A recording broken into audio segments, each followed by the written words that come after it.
We're staying in our 00-groundfloorplan.dwg file. And at the moment, we are in our model tab. Now, this is something that you need to consider when you're working with AutoCAD. All of your design work happens in the model tab full size. The model space in AutoCAD is infinite, and it is defined by your X and Y, and if you're working in 3D, Z axes. So you're working with coordinates in those X, Y, and Z axes. Now, normally in your drawing, you would see what is called a UCS icon. Now, at the moment, I haven't got it switched on, so I'm just going to show you that first. Type UCS icon, all one word, like that. Press enter. And can you see there, mine is currently set to off. So if I click on, there's our little UCS icon there. Now, the whole idea of model space is it's infinite in those X and Y directions. The X and the Y on the UCS icon there, Y going upwards is positive, Y going downwards is negative, X going to the right is positive, X going to the left is negative. So that's how our coordinates work in our model space. And as I said, it's infinite, so you can draw anything and everything full size. Now, you need to get that full size floor plan, which is roughly 30 meters by 30 meters, onto a sheet of paper. Now, it doesn't matter whether that's a physical sheet of paper or an electronic piece of paper, say a PDF, for example. You have to make sure that you can communicate that design intent using what they call the layout tabs, which is sometimes known old-fashionedly or more traditionally as paper space. So you've got model space and paper space. If you think about it, model space, the model tab is where you model and you design. Paper space is where you print and communicate your design. So the layout tabs, the paper space, are where you communicate.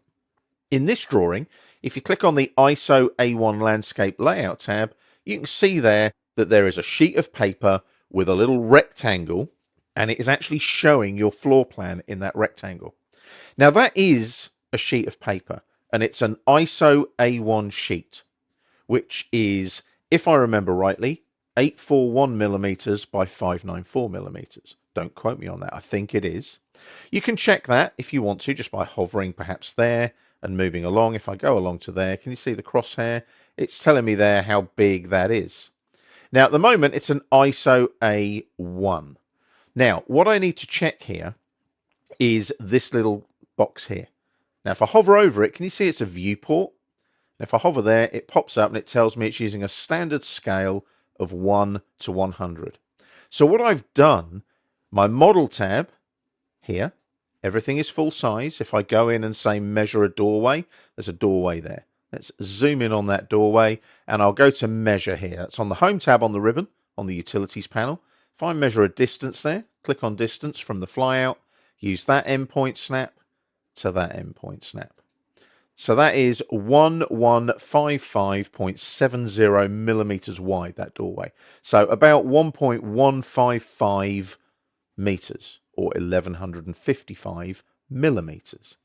So that's how big that is. Now, here's the trick. If I go back here, I'm never going to fit that on an ISO A1 sheet.